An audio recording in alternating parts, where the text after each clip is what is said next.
ಅಲ್ಲಣ್ಣ, ಈ ಕತ್ಲೆ ಕೋಣೆಯಲ್ಲಿ ಒಬ್ಬನೇ ಏನು ಮಾಡ್ತಿದ್ಯಾ? ಏನಾಯ್ತು?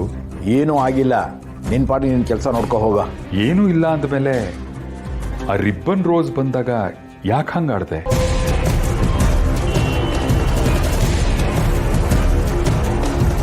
ಅದನ್ನ ತುಳಿಯೋಷ್ಟು ಸಿಟ್ಟು ಬಂತಲ್ಲ ನಿನಗೆ, ಯಾಕೆ ಏನಾಯ್ತು? ಏನೋ ಮುಚ್ಚಿಡ್ತಿದ್ಯಾ ನನ್ನಿಂದ?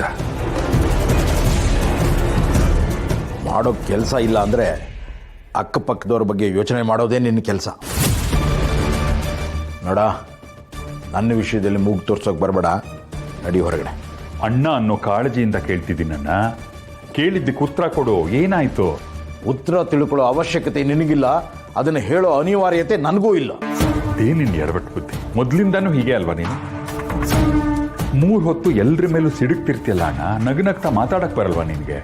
ಸುಟ್ಟಿರೋ ಗಾಯಕ್ಕೆ ಎಣ್ಣೆ ಹಚ್ಚಿದ್ರೆ ಪರವಾಗಿಲ್ಲ, ಉಪ್ಪು ಹಚ್ಚಬಾರದು. ನಡಿ ಇಲ್ಲಿಂದ. ಸುಟ್ಟಿರೋ ಗಾಯನ ಅಂದ್ರೆ? ನಡೆಯೋ ಇಲ್ಲಿಂದ. ನೀನು ಹೀಗಾಡೋದಕ್ಕೆ ನಿನ್ನ ಸ್ಥಿತಿ ಹೀಗಾಗಿರೋದು. ಕರ್ಣನ ಬಿಟ್ಟು ಎಲ್ಲರೂ 3 ಅಡಿ ನಿನ್ನಿಂದ ದೂರ ಇರೋದು. ನರೇಂದ್ರ, ತಮ್ಮ ಅನ್ನೋದನ್ನು ಮರ್ತು ಮಾತಾಡ್ಬೇಕಾಗುತ್ತೆ. ಹಂಗಾದ್ರೂ ನೆನಪು ಮಾಡ್ಕೋಣ, ನಾನಿರೋದು ಗೊತ್ತಾಗ್ಲಿ.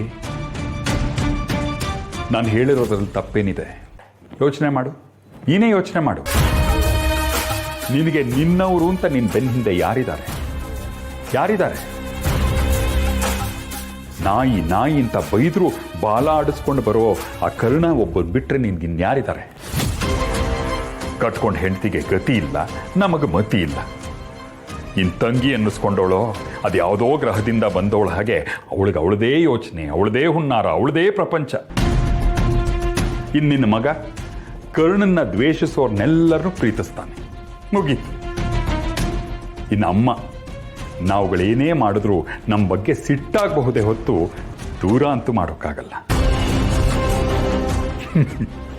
ಬದುಕಿರೋರ್ ಹಣೆ ಬರ ಎಲ್ಲ ಇದಾದ್ರೆ ಇನ್ ಸತ್ತೋರು ನಮ್ಮಪ್ಪ ಹೇಗೆ ನಡೆಸ್ಕೋತಿದ್ರು ಅಂತ ನಿನಗೇ ಗೊತ್ತು.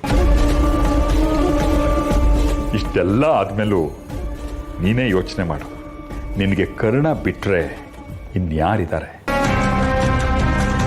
ನೀನು ಹಾರಾಡೋದು ಕೂಗಾಡೋದು ಇದ್ರೆ ಅವನ ಮೇಲೆ ಮಾಡು, ನಮ್ಮಗಳ ಮೇಲಲ್ಲ. ಈಗ ಕೊತ್ತ ಅಂದ ಏನು ಪ್ರಯೋಜನ? ನಿನ್ನ ಈ ಸ್ಥಿತಿಗೆ ನೀನೇ ಹೊಣೆ. ಸಿಟ್ಟು ಮಾಡ್ಕೊಳ್ಳೋದಿದ್ರೆ ನಿನ್ನ ಮೇಲೆ ನೀನೇ ಮಾಡ್ಕೋಬೇಕಷ್ಟೆ. Narendra, get out.